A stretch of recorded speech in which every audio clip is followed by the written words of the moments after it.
आता कोणीही राज ठाकरे किंवा उद्धव ठाकरेला विचारलं की तुम्ही एकत्र येणार का, तर ते बोलूच शकत नाहीत आम्ही एकत्र येणार नाही.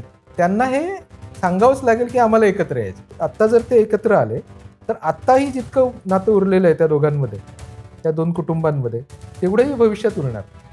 शिवसेनेचा जीव हा मुंबई महानगरपालिकेत आहे. त्याच्यामुळे शिवसेना संपवायची असेल तर मुंबई महानगरपालिकेतलं शिवसेनेचं अस्तित्व संपवावं लागेल. हे भाजपला नीट माहिती आहे. जर राज उद्धव युती झाली तर सगळ्यात जास्त तोटा हा शिंदेना. ठाकरेंचा मोठा प्रॉब्लेम हा आहे की जे महाराष्ट्राच्या मुख्यमंत्र्याला मुंबईत बसून ग्लॅमर मिळत नाही ते ठाकरेंना सत्तेत नसताना देखील मिळेल.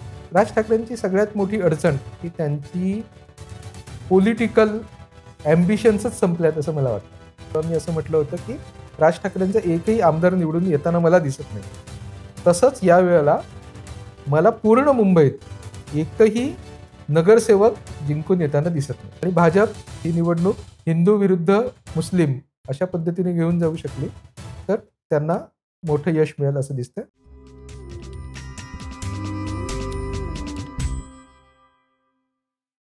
नमस्कार, मी विनायक पाचलक आणि थिंक बँकच्या बिहाइंड द सीन्समध्ये तुम्हा सगळ्यांचं पुन्हा एकदा स्वागत. गेले काही दिवस किंबहुना काही महिने झाले आता महाराष्ट्राच्या राजकीय पटलावर एका गोष्टीची चर्चा आहे, ती म्हणजे उद्धव ठाकरे आणि राज ठाकरे एकत्र येणार का. त्याच्याबद्दल वेगवेगळ्या मुलाखती, वेगवेगळी स्टेटमेंट्स होत आहेत. प्रत्यक्षात काय घडतंय ते माहीत नाही. इतक्यातच देवेंद्र फडणवीस आणि राज ठाकरे यांची सुद्धा भेट झालेली आहे. हे सगळं गणित काय आहे, काय घडतंय, काय घडू शकणार आहे का फक्त चर्चा आहे, या सगळ्याबद्दल आपल्याला चर्चा करायची आहे. त्यासाठी माझ्याबरोबर आहेत ज्येष्ठ पत्रकार संपादक सचिन परब सर. तर स्वागत आहे थिंक बँक वरती. आणि हाच पहिला प्रश्न आहे थेट, राज ठाकरे आणि उद्धव ठाकरे एकत्र येतील का? थेट उत्तर आहे नाही. अच्छा. येण्याची शक्यता मला तरी वाटत नाही. आपण काय करतो की राजकीय नेते काय बोलतात त्याच्यावरून आडाखे बांधत असतो. नेत्यांचं बोलणं आणि प्रत्यक्ष करणं याच्यात फरक असतो. बोलणं ही बातमी आहे असं आपल्याला वाटतं आणि तेच आपण दाखवत असतो आम्ही पत्रकार. पण आता कोणीही राज ठाकरे किंवा उद्धव ठाकरेला विचारलं की तुम्ही एकत्र येणार का, तर ते बोलूच शकत नाहीत आम्ही एकत्र येणार नाही. त्यांना हे सांगावंच लागेल की आम्हाला एकत्र यायचं. आणि मुलाखत कोणी घेतली होती, ज्या दिग्दर्शकाने मनसेच्या तिकिटावर निवडणूक लढवली आहे अशा महेश मांजरेकरांनी मुलाखत घेतली होती आणि त्यांनी विचारलं होतं की तुम्ही उद्धव ठाकरेंशी युती करणार का राज ठाकरेंना. त्याच्यावर ते कसं उत्तर देतील की नाही नाही, मी काही उद्धव ठाकरेंबरोबर युती करणार नाही. किंवा उद्धव ठाकरे तरी कसं उत्तर देतील मी राज ठाकरेंबरोबर युती करणार नाही. हा घरातलं भांडण आहे. दोन भाऊ एकमेकांशी असं कसं बोलू शकतात की मी त्याच्याबरोबर जाऊ शकतो. आणि अशा गोष्टीशी ज्याच्याशी त्यांच्या मतदारांचं, त्यांचे जे मतदार आहेत ते एका गुंतलेले आहेत ज्या गोष्टीत, तर अशा गोष्टी ते असं म्हणूच शकत नाहीत की मी काही युती करू शकत नाही. रिपब्लिकन पक्षाची जशा पद्धतीने वेगवेगळे गट आहेत ते एकत्र तुमचं ऐक्य होणार का, रिपब्लिकन ऐक्य तुम्हाला करायचं आहे का, तर ते म्हणतील की आम्हाला करायचंच आहे. पण प्रत्यक्षात कोणाला करायचं आहे का, तर प्रत्यक्षात कोणाला करायचं नाही. तसंच इथे बोलावं लागतं की युती करायची आहे. त्याच्यात काय ती युती होण्याची काही शक्यता नाही. हे जरी एक वेळ आपण मानलं तरी सातत्यानं त्याच्यावर स्टेटमेंट्स होतात. जनतेच्या मनात जे आहे ते होईल. ग्राउंड लेवलला दोन पक्षाचे नेते एकमेकांना भेटतात. नाशिकमध्ये तर काय एका पक्षाच्या कार्यालयाच्या उद्घाटनाला दुसरे जण पोहोचतात. लग्न समारंभात भेटतात, त्याच्या बातम्या होतात. 2-2.5 महिने हा विषय चर्चेत आहे. मग ते का? नाही, हे चर्चेत ठेवावंच लागेल. दोघांसाठी गरजेची गोष्ट आहे. मुळात असं आहे, की जर राज ठाकरेंनी आतापर्यंत जेव्हा म्हणजे त्यांच्या भाषेत टाळीसाठी हात पुढे केला आणि टाळी मिळाली नाही, तर टाळीसाठी दुसरा हात लागतो. तर तेव्हा जी चूक झाली ती उद्धव ठाकरेंना कळलेली आहे, की जर आपण टाळी दिली नाही, तर आपल्याला त्याचं भोगावं लागतं, की याच्यामुळे युती तुटली. त्याच्यामुळे ते आणि त्यांचा पक्ष या मानसिकतेत नसावेत, की यावेळेला समोरून हात पुढे गेला तर आम्ही टाळी द्यायला खूप आक्रमक आहोत. धावत जाऊन त्या टाळी देतायत. त्याच्यामुळे त्यांना काहीही करून युती होणार नाहीये, पण त्याचं बालंट स्वतःच्या डोक्यावर नको आहे. त्याच्याचमुळे आज जर समजा जे विरोधात बोलणारे आहेत, म्हणजे आपण बाकीची सगळी तू उदाहरणं जशी दिलीस, तसं प्रकाश महाजनांच्या घरी शिवसेनेचे नेते म्हणजे विरोधी पक्षनेते जाऊन स्वतः त्यांच्या घरी जातात, भेटतात प्रकाश महाजनांना, मनसेच्या प्रकाश महाजनांना. तर हे इंटरेस्टिंग आहे. हं. किंवा राज ठाकरे आणि देवेंद्र फडणवीस यांची भेट झाल्याच्या नंतर देखील शिवसेनेचे नेते असं म्हणत राहतात, म्हणजे उद्धव ठाकरेंचे नेते असं म्हणत राहतात, की आम्ही ही युती उद्धव ठाकरे आणि राज ठाकरे यांची युती करण्यासाठी प्रयत्नशील राहू. कारण हे फक्त रिॲक्ट मागच्या वेळेला केलेली चूक यावेळेला करायची नाहीये. अशा पद्धतीचं आहे. पण याच्यातून काही फारसं घडेल असं मला तरी वाटत. या सगळ्याला अत्यंत स्वाभाविक पार्श्वभूमी ही मुंबई महानगरपालिकेच्या निवडणुकीची आहे. मुंबईसह महाराष्ट्रात सगळीकडेच आता मिनी विधानसभा पुढच्या 3 महिन्यात होणं अपेक्षित आहे. आज या क्षणी मुंबईत राज ठाकरे आणि उद्धव ठाकरे दोघांचंही बलाबल काय आहे? हा पहिला प्रश्न आणि मग ते एकत्र आले किंवा नाही, तर त्यांच्या ताकदीवर काय परिणाम होईल? हा दुसरा प्रश्न. बलाबल काय आहे? असा विचार करता, आता याची पार्श्वभूमी फक्त मुंबई महानगरपालिका आहे. काही प्रमाणात, थोड्याशा प्रमाणात ठाणे, थोड्याशा प्रमाणात नाशिक, थोड्याशा प्रमाणात अ, संभाजीनगर. ह्याच्या पलीकडे काही या युतीचं काही बॅकग्राऊंड नाही. ही पूर्णपणे मुंबई महानगरपालिका या एकाच संदर्भात घ्यायला पाहिजे. कुठली जिल्हा परिषद, काय याच्याशी या युतीचा काहीही संबंध नाही. जर ही होणार असेल किंवा होणार नसेल, तर त्याचा संदर्भ फक्त मुंबई महानगरपालिका एवढ्यापुरता आहे. मुंबई महानगरपालिकेमध्ये साधारणतः दोघांची ताकद किती आहे? तर पूर्वी होती त्याच्यापेक्षा दोघांची ताकद मागच्या निवडणुकीपेक्षा अत्यंत क्षीण झालेली आहे. हे आपण मान्यच करायला पाहिजे. साधारणतः 100च्या आसपास नगरसेवक म्हणजे मनसेमधून फुटून गेलेले नगरसेवक, अपक्ष वगैरे नगरसेवक सगळे पकडले. तर उद्धव ठाकरेंकडे 100च्या आसपास नगरसेवक आपल्याला दिसतात. त्याच्यापैकी आत्ता त्यांच्याकडे किती नगरसेवक आहेत? तर 55च्या आसपास नगरसेवक असावेत, असा मला अंदाज आहे. मी काय ते मोजलेले नाहीत.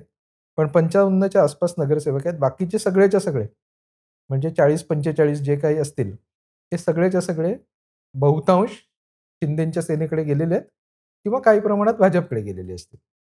तर आज त्यांची ताकद जवळपास अर्धी झालेली आहे मागच्या निवडणुकीच्या तुलनेत. मागच्या निवडणुकीत महानगरपालिकेच्या 7 जण मनसेचे निवडून आले होते. त्याच्यापैकी 6 हे उद्धव ठाकरेंच्या शिवसेनेत पूर्वीच गेले होते. एक होता तो काल परवा पक्ष सोडून गेला. त्याच्यामुळे आत्ता त्यांच्याकडे विद्यमान माजी असे जे नगरसेवकांची नवी विशेषण झालेलं आहे, माजी विद्यमान. तशापैकी देखील एकही नगरसेवक नाही. जे नगरसेवक त्यांच्याबरोबर आहेत, ते किमान 2 टर्म जुने आहेत. हं. त्याच्यामुळे राज ठाकरेंची ताकद आणि बलाबल हे आहे. पॉलिटिकल बलाबल. उद्धव ठाकरेंकडे 10 आमदार आहेत.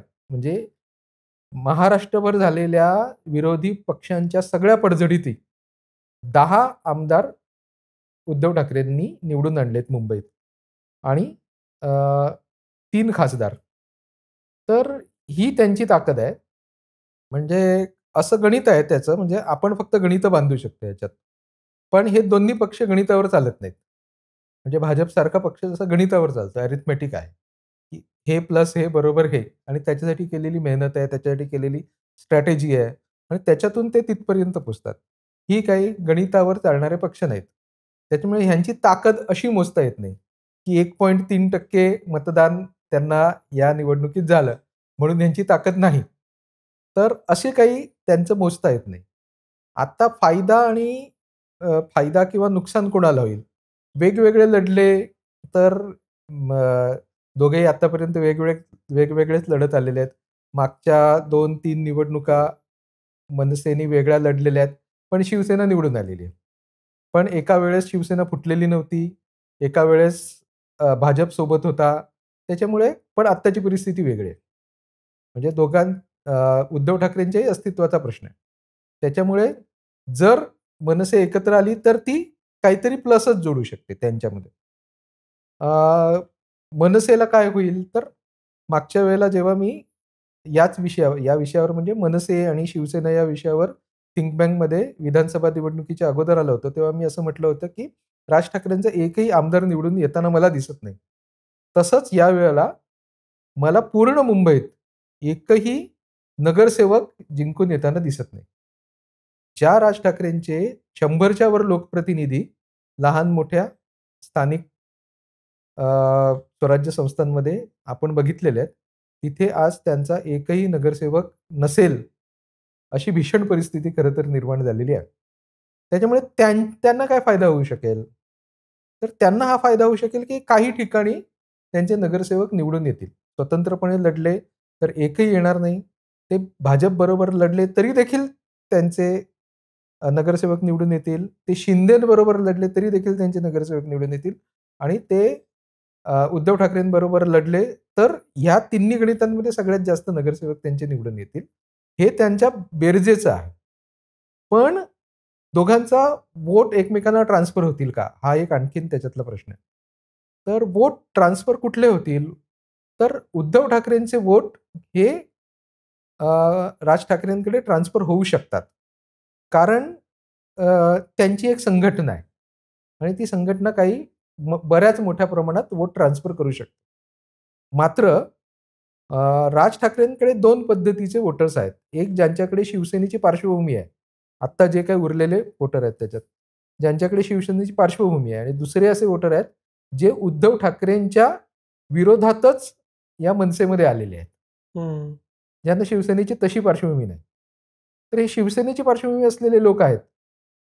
ते वोटर कन्व्हर्ट होऊ शकतात. पण जे उद्धव ठाकरेंच्या विरोधात बघून, बोलून जे तरुण मुलं किंवा काही मध्यमवयीन माणसं ही जी राज ठाकरेंकडे आकर्षित झाली शिवसेनेचा विरोध म्हणून, ती वोट काही ट्रान्सफर होऊ शकत नाही. ती साधारणतः अर्धी-अर्धी असावीत असा माझा अंदाज आहे. तर हे वोट ट्रान्सफरचं गणित आपण समजून घ्यायला पाहिजे. पण ही बेरीज ओव्हरऑल कारण ह्यांचं गणित हे अरिथमेटिकवर चालत नाही, नरेटिव्हवर चालतं.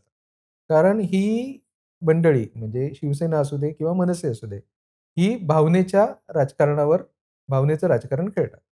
मग ही दोघं जण एकत्र आली. म्हणजे ही आपण कल्पना करू शकतो, की राज आणि उद्धव असे एकमेकांच्या हातात हात घालून शिवाजी पार्कवर उभे आहेत आणि मराठी माणसाला त्यांनी हाक दिलेली आहे, की मुंबई मराठी माणसाच्या हातून जात चाललेली आहे. मराठी माणसाच्या हातून संपेल, अदानीला विकली जाईल, अंबानीला विकली जाईल. भाजपवाले हे गुजराती लोक कशा पद्धतीने मराठी माणसाला संपवतायत. शिवसेना संपली तर मराठी माणसाचं काय होईल? असं भावनिक आवाहन या दोघांनी हातात हात घालून जर केलं आणि तशा 4-5 सभा झाल्या, तर मराठी माणसाचं वोटिंग हे मोठ्या प्रमाणात एकत्र येऊ शकतं. पण तसं होईल का? हा प्रश्न आहे. तुम्ही जे सांगताय त्याच्यात 3 गोष्टी दिसतात. एक, दोघांनाही एकमेकांची गरज. दोघांनाही एकमेकांचं होणारं बेरजेचं राजकारण आणि त्याचा फायदा. आणि 3 याच्यामुळं काठावरचा काही एक मराठी मतदार दोघांकडेही येणं. हे तिन्ही घडायची शक्यता असतानाही, ते विन-विन असतानाही कुठल्या लॉजिकनं तुम्ही असं म्हणता, की मग ते एकत्र येणारच नाही? हे काही गणित करून चालणारे पक्ष नाहीत मुळात. म्हणजे पूर्वी काँग्रेस ज्या पद्धतीने करत होतं, की एकमेकांचे विरोध म्हणजे काँग्रेसवर ज्यांनी टीका केली आहे, त्यांनाही आपल्या पक्षात घ्या, एकत्र या आणि मग आपण सगळे जिंकू आणि मग सत्ता मिळवू. जेच आता भाजप करतंय, की भाजपला शिव्या घालणारे लोक भाजपमध्ये मोठ्या पदांवर आहेत. आणि मग ते एकत्र येतात लोक सगळेजण मिळून सत्तेचा एकत्र उपभोग घेऊ. पण ते ह्या पक्षांमध्ये होत नाही. म्हणजे भुजबळ का परत आले नाहीत? राणे का परत आले नाहीत? ते येऊन गेले नाहीत अशातलाही भाग नाही. बाळासाहेब असतानाच ही दोघंही जण शिवसेनेत पुन्हा येण्याचा प्रयत्न करून झाली असं सांगितलं जातं. पण ती परत नाही येऊ शकत. वाईटात वाईट परिस्थितीत देखील इथे इगो फार महत्वाचा ठरतो. म्हणजे उद्धव ठाकरे असू देत किंवा राज ठाकरे असू देत किंवा त्यांचे कुटुंबीय असू देत. ते त्यांच्यामधलं जे एकमेकांवर विश्वास आहे का? मला असं वाटतं, की बिलकुल एकमेकांवर विश्वास उरलेला नाही आणि अशा वेळेस ते एकत्र येतील. असं ते त्या कारणामुळे मला वाटत नाही. आणि दुसरं, की आत्ता जर ते एकत्र आले, तर आत्ताही जितकं नातं उरलेलं आहे त्या दोघांमध्ये, त्या 2 कुटुंबांमध्ये, तेवढंही भविष्यात उरणार नाही. त्याच्यामुळे ही माणसं काही ते राजकारण काय होईल, महानगरपालिकेचं काय होईल, अशा पद्धतीने विचार करणारीच नाहीयेत. त्याच्यामुळे ती काही आपण जे गणित लावतो, त्या पद्धतीने ही चालणारे पक्षच नाहीयेत. हं. त्याच्यामुळे आपण त्या पद्धतीने ह्या पक्षांचा विचार करायला जातो आणि तिथे फसतो. राज ठाकरे हा किती मोठा घटक आहे याचं कारण एकनाथ शिंदे राज ठाकरेंना भेटतात. देवेंद्र फडणवीस राज ठाकरेंना भेटतात. अ, पुन्हा उद्धव ठाकरे, राज ठाकरे एकत्र यावं असं होतं. राज ठाकरे हा आत्ता मुंबईच्या राजकारणातला, महाराष्ट्राच्या राजकारणातला आपण क्षणभर बाजूला ठेवू.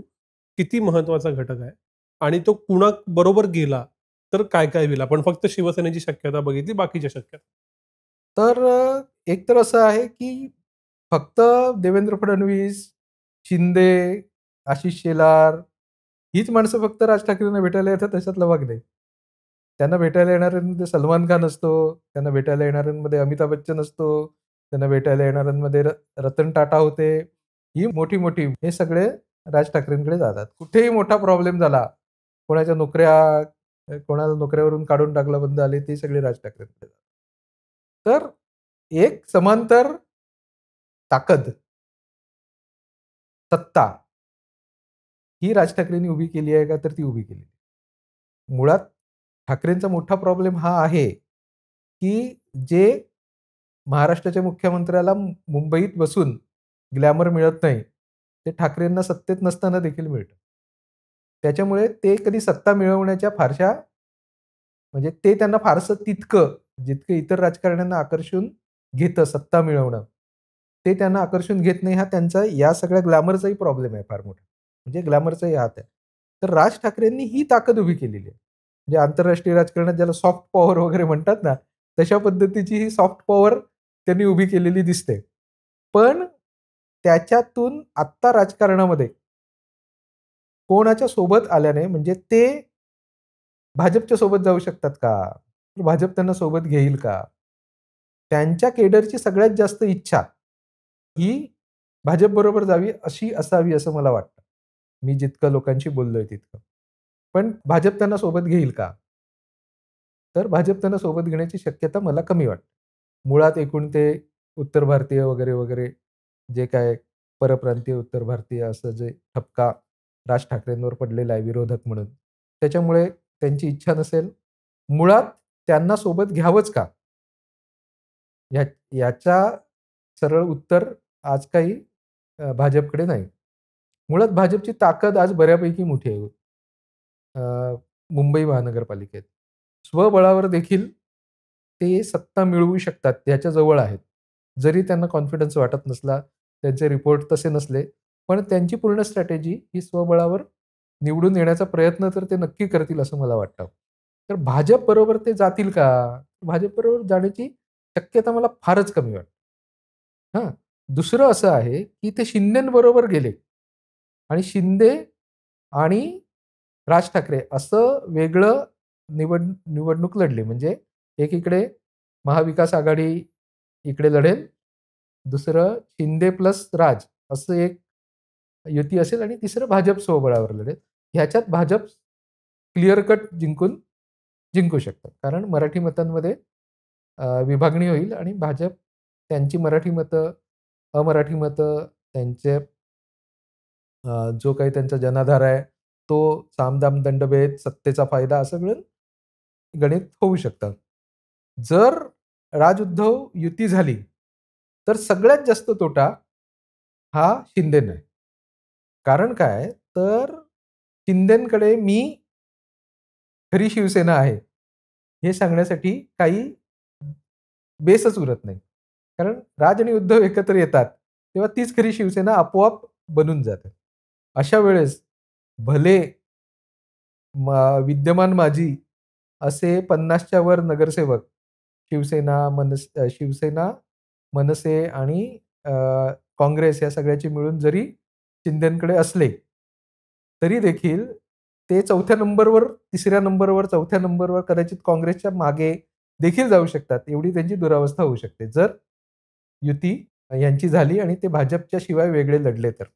त्याच्यामुळे ही युती झाली, तर सगळ्यात जास्त नुकसान हे शिंदेचं आहे. आणि शिंदेचं नुकसान महायुतीमधल्या अंतर्गत राजकारणाचा विचार करता जर वेगवेगळे आपण सत्ता केंद्र अशी महायुतीमधली बघितली, तर त्याच्यात एक सत्ता केंद्र शिंदे आहे, दुसरं फडणवीस आहे आणि तिसरं अजित पवार आहे. तर फडणवीसांना शिंदे सत्ता केंद्र जितकं वीक होईल तेवढं हवंच असणार आहे स्वाभाविकपणे.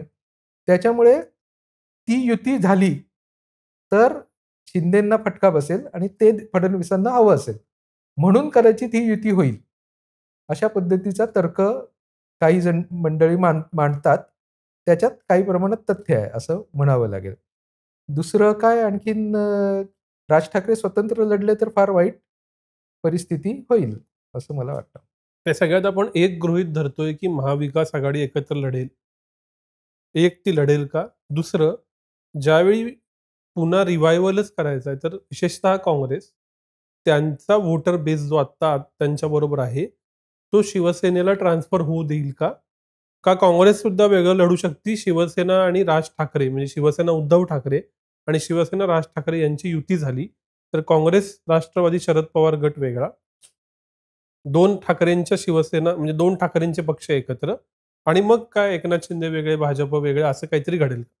शिवसेना म्हणजे राज उद्धव एकत्र येण्याची जेव्हा चर्चा सुरू झाली, तेव्हा सगळ्या जणांनी त्याच्या विरोधातली वक्तव्य केली. मनसेतल्या लोकांनी केली, भाजपवाल्या लोकांनी केली. भाजप शांत राहिले बऱ्यापैकी. पण भाजपवाल्या लोकांनी केली, शिंदेच्या लोकांनी केली. शरद पवारांनी देखील केलं, विरोधात सूर मिळवण्याचा प्रयत्न केला. पण काँग्रेसनी मात्र याला खूपच पॉझिटिव्हली जर ते सगळे मोदींचे विरोधक एकत्र येत असतील तर चांगली गोष्ट आहे. अशा पद्धतीचे वक्तव्य हर्षवर्धन सपकाळांनी पण केली, वडेट्टीवारांनी देखील केली. त्याच्यामुळे तिथून आलेले जे काही सिग्नल आहेत, ते पॉझिटिव्ह आहेत. पण मुळात परत प्रश्न हा, की जे काही बोललेत, त्याच्यावर आपण कितपत खरं मानायचं? ह्या गणितात मुंबईमध्ये काँग्रेसची किती ताकद उरलेली आहे? स्वतंत्रपणे कारण शरद पवारांची जवळ ताकद नाही. त्याच्यामुळे जर आपल्याला आपलं अस्तित्व टिकवून ठेवायचं आहे, तर शिवसेनेसोबत लढणं हे फायद्याचं आहे. कारण काय त्या दोघांचे जे काही प्रभाव क्षेत्र आहेत, ती पूर्णपणे वेगळी आहेत. ती काय फार एकमेकांना क्रॉस करत नाहीत. त्याच्यामुळे त्यांचा काही तसा संघर्ष नाही. हं, म्हणजे भाजपची आणि शिवसेनेची प्रभाव क्षेत्र एक झाली होती ज्या काळात, त्याच्यामुळे त्यांना वेगळं व्हावं लागलं मुंबईत. हं, वेगळं लढावं लागलं. असं काही काँग्रेस आणि शिवसेनेच्या बाबतीत होताना मला तरी दिसत नाही. हं. त्याच्यामुळे हे काही एकमेकांच्या विरोधात लढतील आणि दोघांनाही आत्ताच जे काही गणित चाललेलं आहे त्याच्यात जो काय आहे एकमेकांचा फायदा तो लोकसभेला दिसला, विधानसभेला दिसला. आता महानगरपालिकेतही दिसेल असं मला वाटतं. मुंबई वगळता असा जो महामुंबईचा भाग आहे, त्याच्यामध्ये ठाणे महानगरपालिका आहे, कल्याण डोंबिवली महानगरपालिका आहे, इतरही अनेक महानगरपालिका आहेत. इथं हे सगळं कसं इम्पॅक्ट करेल? कारण ते फार इंटरलिंक्ड शहरं असल्यामुळे. नाही ती इंटरलिंक्ड शहरं आहेत, पण पॉलिटिकली इंटरलिंक्ड नाहीयेत. अच्छा. म्हणजे आता नवी मुंबईचं राजकारण आणि ठाण्याचं राजकारण हे एका लोकसभा मतदारसंघात येतं म्हणून एकमेकांचे इंटरलिंक्ड मानायचं. हां. किंवा ठाण्यावर एकनाथ शिंदेचा जसा प्रभाव आहे तसा त्यांनी नवी मुंबईत करण्याचा प्रयत्न केला. इकडच्या गणेश नाईकांनी तिकडे केला. म्हणून आपण ते एकमेकांशी जोडायचं. पण नवी मुंबईचा वसई विरारशी काही संबंध आहे का? मीरा भाईंदरशी काही संबंध आहे का पनवेलचा? तर असा काही एकमेकांशी तसा काही थेट संबंध नाही. प्रत्येकाचं थोडंसं राजकारणाचं जो गणित आहे, आत्ता जे झालेलं, म्हणजे मुंबईतल्या राजकारणाचा ठाण्यावर प्रभाव पडत होता का? तर पडतोच. पण आत्ता जे त्याचं स्वरूप झालेलं आहे, की शिंदेंकडे ठाणे मोठ्या प्रमाणात गेलेलं आहे आणि मुंबईमध्ये शिंदेंचं तसं केडर आणि नेते दिसतात. पण केडर आणि विशेषतः संघटन दिसत नाही. हं. तर त्याच्यामुळे त्यांचं पूर्ण व्यक्तिमत्वच बदललंय पॉलिटिकल. या सगळ्या लोकांचं. सगळ्या मतदारसंघांचं, सगळ्या महानगरपालिकांचं. तर ते ठाणे, कल्याण डोंबिवली हे एकमेकांशी जोडलेलं आहे. ते राजकारण आहे. ठाणे आणि अंबरनाथ, बदलापूर, कुळगाव ही जी तिकडची महानगरपालिका, नगरपालिका आहेत त्यांचं एकमेकांशी जोडलेलं आहे. पण मुंबईच्या राजकारणावर ही सगळी शहरं पूर्वी खूपच अवलंबून होती. तसं काही राहिलेलं दिसत नाही, विशेषतः शिंदे वेगळं लढायला, म्हणजे शिंदे वेगळे झाल्यापासून शिंदेनी त्यांचं स्वतंत्र अस्तित्व ठाणे पट्ट्यामध्ये उभं केलेलं आपल्याला दिसतं. असं काहीसं झालंय का, की भाजप, काँग्रेस आणि राष्ट्रवादी दोन्ही ह्यांना राज्यव्यापी जज केलं जाईल या निकालानंतर, मात्र उद्धव ठाकरे शिवसेना, एकनाथ शिंदे शिवसेना आणि राज ठाकरे यांना मात्र फक्त मुंबईवर जज केलं जाईल. त्यामुळे मुंबई या तिघांसाठी इतरांपेक्षा काकणभर जास्त महत्वाची आहे. काकणकर नाही, काकणभर नाही. ते जे काही त्याचं माप असेल सगळ्यात मोठं, ते एवढी जास्त महत्वाची आहे. म्हणजे काकण तर काही छोटाच आहे भाग, पण ते जे काही दगड असेल, खडक असेल, पहाड असेल, ते भर देखील इतकं महत्वाचं आहे या तिघांसाठी, विशेषतः उद्धव ठाकरेंच्या शिवसेनेसाठी. असं कायम म्हटलं गेलं की ते शिवसेनेचा जीव हा मुंबई महानगरपालिकेत आहे. त्याच्यामुळे शिवसेना संपवायची असेल तर मुंबई महानगरपालिका संपवावी लागेल. म्हणजे मुंबई महानगरपालिकेतलं शिवसेनेचं अस्तित्व संपवावं लागेल. हे भाजपला नीट माहिती आहे की त्यांना मुंबई महानगरपालिकेवरचं शिवसेनेचं अस्तित्व संपवण्यासाठी ह्याच्यापेक्षा चांगली संधी परत मिळणार नाही. ह्याच्या पूर्वी त्यांनी प्रयत्न केले का, तर प्रयत्न केले, पण ते यशस्वी झालेले नाहीत. कारण तेव्हा काही राजकीय अडचणी होत्या. आता कुठल्याच अडचणी नाही. आता थेट सामना आहे. आता त्यांना जर शिवसेना संपवता आली, तरच त्यांना शिवसेना संपवता येईल. मग शिवसेना संपणं म्हणजे काय, तर 50 पेक्षा कमी जागांवर उद्धव ठाकरेंना रोखणं. तर मग ते कधी होईल, जर शिंदे आणि भाजप हे एकत्र लढले तर. 50च्या आतमध्ये जसं विधानसभेमध्ये विरोधकांना चेपलं, तसं चेपण्याचा प्रयत्न त्यांचा नक्की असू शकतो. पण हे गणित इतकं सोपं नाहीये. कारण कसं आहे, की इतके लोक शिंदेकडे आणि भाजपकडे गेलेले आहेत. या शहरातले विशेषतः शिंदेकडे गेलेले आहेत. तर सीट शेअरिंग कसं होणार आहे? म्हणजे जर भाजप 150 जागा कमीत कमी लढवाव्या लागतील भाजपला. आणि ह्यांच्याकडे 75 उरतील. 75 आता समजा 75 सोडून दिल्या, त्याच्या 10 तरी जागा कोणाला तरी द्याव्या लागतील. आरपीआय, अजित पवार यांना, त्यांना काहीतरी 5-10 जागा द्याव्या लागतील. 70 जागांवर शिंदे कसं काय ॲडजस्ट करतील आपल्या लोकांना? हे गणित थोडंसं कठीण होईल. आणि मुळात असं पण आहे, की जर शिवसेना म्हणजे उद्धव ठाकरेंची शिवसेना मुंबईत संपली, समजा आपण समजू की 30 मध्ये आटोपली, तर मग एकनाथ शिंदेची गरजच भाजपला काय उरणार आहे? भाजपला त्यांची गरजच उरणार नाहीये. जर शिवसेना संपवायची, उद्धव ठाकरेंची शिवसेना संपवायची, ह्याच्यासाठीच एकनाथ शिंदेची शिवसेना आता उपयोगाची आहे. मग सत्ता तर आहेच त्यांच्याशिवाय.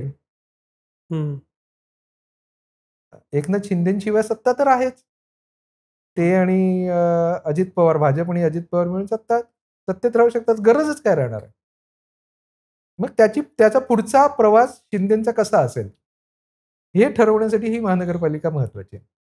राज ठाकरेंविषयी आपण चर्चा तर केलेली आहे. राज ठाकरेंची सगळ्यात मोठी अडचण, मी त्यांना इतके दिवस लांबून बघतो आहे, तर सगळ्यात मोठी अडचण ही दिसते की त्यांची पॉलिटिकल ॲम्बिशन्सच संपल्यात असं मला वाटतं. की काहीतरी आपल्याला मिळवायचं आहे. कधी काळी या राज्याचा मुख्यमंत्री बनण्याची महत्वाकांक्षा बाळगणारा हा नेता होता. हा महाराष्ट्र मी बदलून दाखवेन असं सांगणारा नेता होता. माझ्यासोबत येणाऱ्यांवर तुमच्या घरचे लोक हे अभिमान बाळगतील माझ्यासोबत आलात तर, असं सांगणारा हा नेता होता. ह्या नेत्याचं आज जे काही झालेलं आहे, राजकीय इतक्या भूमिका बदलत राहिल्याने प्रत्येक निवडणुकीत, तर त्यांचं आज जे विश्वासार्हता ती संपलेली आहे आणि त्याचबरोबर त्यांची स्वतःची इच्छा तरी राहिलेली आहे का? आणि त्यांना खरंच हा पक्ष वाढवायचा आहे का? तर त्यांची जी काही उतरती कळा आपल्याला दिसते, ती दिसणारच आहे. भले कितीही लोकं त्यांच्यावर पिक्चर काढोत. म्हणजे पिक्चर आला निवडणुकीच्या अगोदर. सगळे जे तथाकथित मोठे-मोठे इन्फ्लुएन्सर आहेत, त्यांनी राज ठाकरेंसाठी प्रयत्न केला. मोठे-मोठे इन्फ्लुएन्सर. मराठीतले स्टार लोक, आणि ते काही मतांमध्ये काहीच दिसलं नाही विधानसभेच्या वेळेला. तर हे सगळं होत राहील. लोक सिनेमे काढतील, मोठे कार्यक्रम होतील, इव्हेंट होतील, त्याच्यात राज ठाकरेंचं कौतुक होईल. त्यांच्या वाढदिवसाचे ज्या काही पोस्ट पडल्यात 2 दिवस सोशल मीडियामध्ये, ते आपण बघायला पाहिजे. ते कौतुक वाढत जाईल. पण ते महाराष्ट्राचे राजकीय नेते उरतील का? हा माझ्यासमोर असलेला प्रश्न आहे. त्यात ते एक सांस्कृतिक नेते होतील एका गटाचे. त्याच्यापेक्षा आत्ताच्या परिस्थितीत त्यांचं राजकीय महत्वाकांक्षा न दिसणं, ही गोष्ट फारच माझ्यासारख्या त्यांना इतके दिवस जवळून बघितलेल्या, लांबून बघितलेल्या पत्रकारासाठी ही दुःखदायक आहे. राज ठाकरेंविषयी आपण बोललो, पण शेवटच्या प्रश्नाआधी एकनाथ शिंदे कॅच 22 मध्ये अडकलेत का? एक, उद्धव ठाकरे जिंकले, त्यांची ताकद दिसली, तर एकनाथ शिंदेकडचे सत्तेत नसलेले काही लोक, विशेषतः मुंबईतले, पुन्हा उद्धव ठाकरेंच्या बरोबर जाऊ शकतात. आणि उद्धव ठाकरे कमी राहिले, 50च्या आत राहिले तुम्ही म्हणता तसं, तरी एकनाथ शिंदेची गरज कमी होते. त्यामुळे एकनाथ शिंदेचं राजकीय भविष्य कुठेतरी अडकलंय. निश्चितपणे अडकलेले आहेत शिंदे.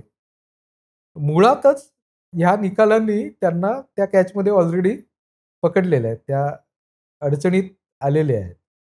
म्हणजे त्यांच्या चेहऱ्यावर निवडणूक लढवली गेली हे तर क्लिअर होतं.